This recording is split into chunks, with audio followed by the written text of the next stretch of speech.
Stuka Joe here. Today we'll be playing Brave Little Belgium. This is a two-player game about the German invasion of Belgium in 1914. And this is a game that uses a chit pool mechanic. We have the counters on the map except for the Guard Civic units, which they appear randomly at the beginning of the game. They're set up randomly after we roll on this table for each of the 12 units, and there's a 1 in 6 chance that one of these Guard Civic units will not even make it to the map. So just to give you an idea, I'll roll 2 dice. The white die will be the row and the black die will be the column. So we have a 53. So the topmost unit goes to Antwerp. We place it in Antwerp, face down. Now I will roll off camera for the remaining units. So after rolling, 2 of the 12 units will never be placed on the board. The result was none. Let's take a look at the starting positions of the Allied forces. The Allies have some fortress units, like the one seen here at Liège. The fortress of Liège is an objective in this game if it falls together with the fortress of Namur. And the Germans can cross the victory line with an infantry unit, they win the game. Now you see here that Liège in this game starts with a fortress unit and 2 infantry units. And we have here Namur, also with a fortress unit and 2 infantry units. None of the Guard Civic units will start in any of the fortress objectives. But you see Guard Civic units surrounding, for example, Namur here. And we see 1 in Gembloux, we see 2 in Dinan, and 2 in Florin. Now those Guard Civic units could be weak, could be strong units, could even be a blank counter. We will not know until a German unit enters its space. Further to the north, we see various infantry units in Louvain, Diest, also Tienen, the Belgian cavalry division here at Hasselt, some Guard Civic unit here in Warren. So we see that the Belgians have mostly weak units and dispersed units. The Germans have their armies concentrated on the border. There's also Allied units, that is French and British units. We see the French 4th Army at Messières, but this army is not activated until the 3rd turn of the game, and the French 5th Army here at Hirson is activated on the 2nd turn of the game. And finally the British here at Le Cateau, but the British are not activated until the 4th turn of the game. Each German army has a cavalry corps. The cavalry units move up to 4 movement factors, while the infantry units move 2.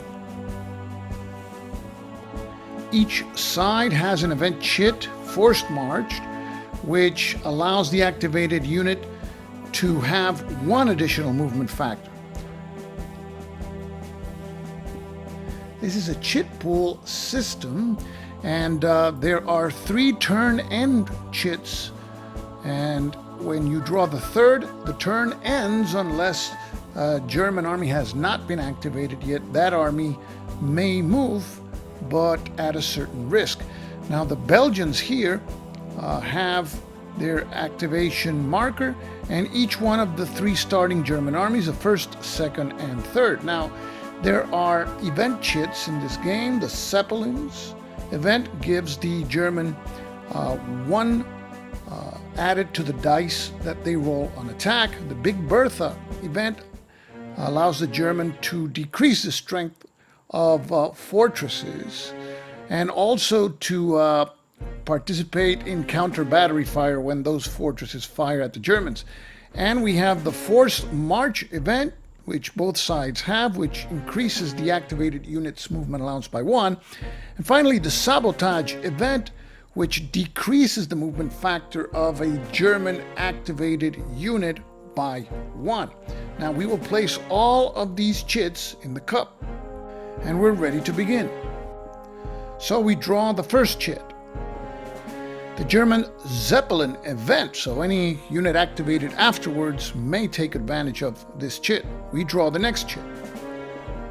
And that's Albert's activation chit, so the Belgians are now activated. So the first thing of order is to put some troops between the Germans and the first fortress, which is Liège. So the Belgians will move their 3rd Infantry Division from Liège to Verviers.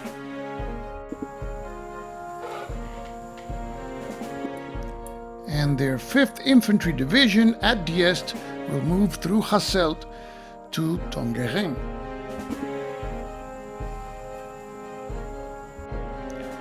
Now the Belgians don't want that lone Belgian unit at Verviers to be overrun. In this game, the Germans, if they attack a unit or units and destroy that unit and do not suffer any losses and have 5-1 odds, they may advance one more space and attack again. So the Belgians want to place another unit at Verviers and at Tongeren if possible.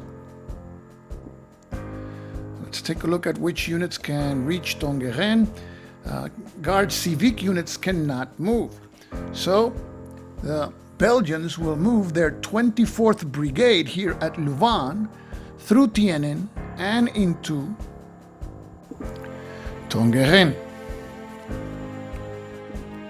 And the Belgians feel tempted to send their cavalry division here at Hasselt all the way to Verviers, but as the Belgians, you don't want to lose that cavalry unit early in the game because of its movement allowance of 4. It's very helpful to fill some gaps.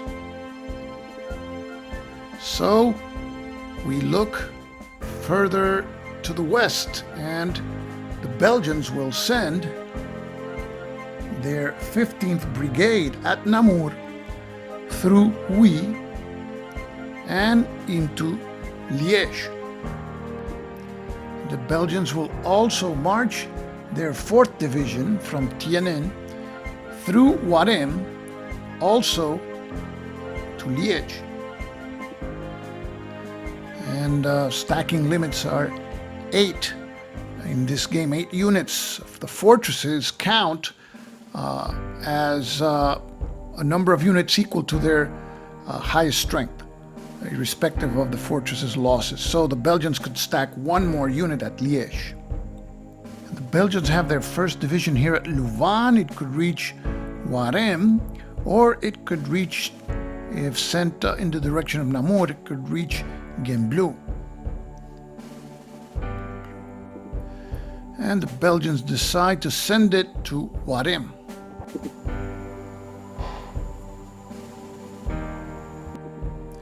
Finally, to guard against the advance by the 3rd Army, which will most likely be in a southwest direction through La Roche and Ardennes and March, the Belgians will send their 4th Infantry Division here at Namur, here into March.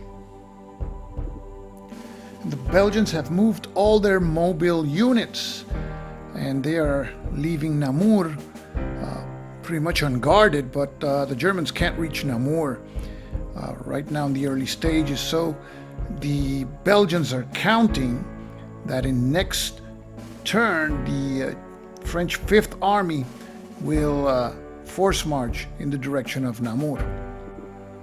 So we pull the next chit, and we have our first turn and chit. And there is a space here in the game to place such chit, so we will place it in the first space. Now we pull the next chit, and it's the Allied Sabotage event. So now we pull another chit, and it's the Big Bertha event. That event may be used by the German 1st or 2nd armies, which are the largest and strongest armies that may take one of these fortresses. The next chit pooled is our second turn and marker. So we place it in its track and we pull the next chit. And it's the third turn and marker, so we place it in the track, and none of the German armies have been activated. So we have all three German armies without being activated, and now the Germans have to announce which ones they will activate, and for each one army that they do activate at this time, they have to roll 1d6 and risk the atrocities track.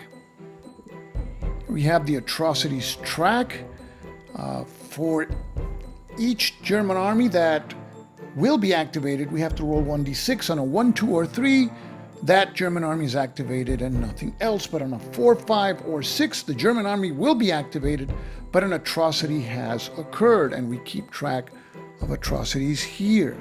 And during the game, if the marker reaches the number 5 box, the Germans lose the game.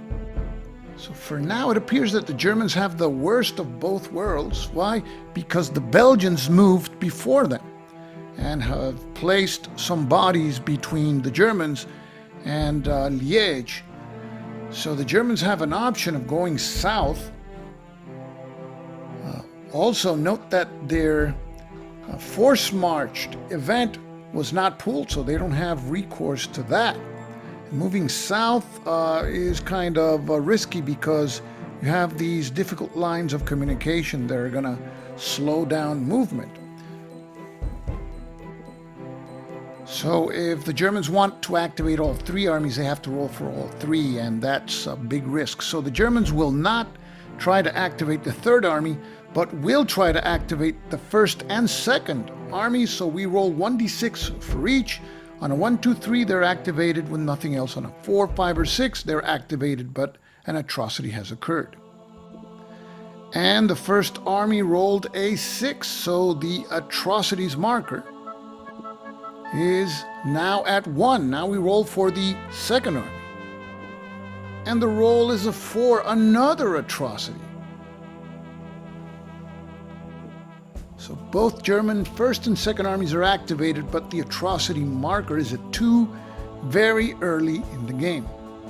So which German army to activate first? Note that of the event chits that are available for play, there is no force march event chit for the Germans. That was never pulled from the cup. And worse yet, the Allies pulled the sabotage event. So if that sabotage event is played against any of the two armies that have been activated, their infantry units only have one movement factor. That means that the first army will not be able to move into Tongeren or Verviers, and the second German army infantry will only be able to move into Verviers, which is the case anyway because there's a Belgian unit there. Now, if the second German army destroys that Belgian unit and other circumstances apply, it may advance into Liège. So the Germans will activate the second army now. And the Allies will not play the sabotage event against the second army, so the second army moves into Verviers and we have another battle. So here we have the units lined up. Notice that the German second army has 8 units as well as the first, but it has 3 units that score hits on 4 or more. So the first army is slightly stronger. So we roll first for the German units. And the Germans score 2 hits, and we mark that with this marker here. We don't apply the hits yet because losses are applied simultaneously. Now the Belgians fire back. They need 5 or 6 for a hit, and if they inflict a hit, the Germans will not be able to advance an additional space. So we roll 1d6, and it's a 5, so the Belgians do score a hit against the Germans. The Belgian unit is a 2-step unit, so it is eliminated, and the Germans select this unit here to take the loss, so it is flipped to its reduced side. So we return the German units to Verviers. The Second Army cannot advance any further because it sustained one hit. So now it's the First Army that is activated, and the Allies immediately play the sabotage event, and this subtracts one movement factor from all of the units in the First Army, meaning that the infantry units cannot traverse this difficult line here. They cannot reach Tongeren.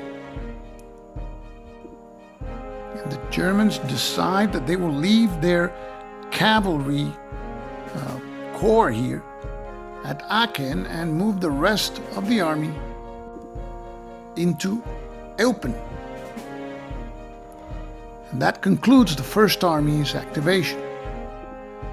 And having drawn all turned end chits and activated all German armies that rolled for activation, that's the end of the first turn. So we advance the turn marker to the August 7 to 9 turn, and now we have Landresac's activation chit for the French Fifth Army. And we place it together with all the pool chits in the randomizer cup. So this is a situation at the end of turn 1. The Belgians were able to move first and strengthen Liège and the surrounding cities. The Germans, on the other hand, were not able to launch their attack from Aachen. The Second Army was not able to reach Liège in the first turn either. In turn 2, Landresac's French army is available. It's here at Hirson, and with a force march event, its infantry can reach Namur. And that would free up the Belgians to take care of the Germans approaching Liège. So this is the end of turn 1. Stick around for turn 2 in Brave Little Belgium.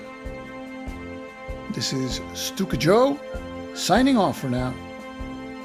Thanks for watching.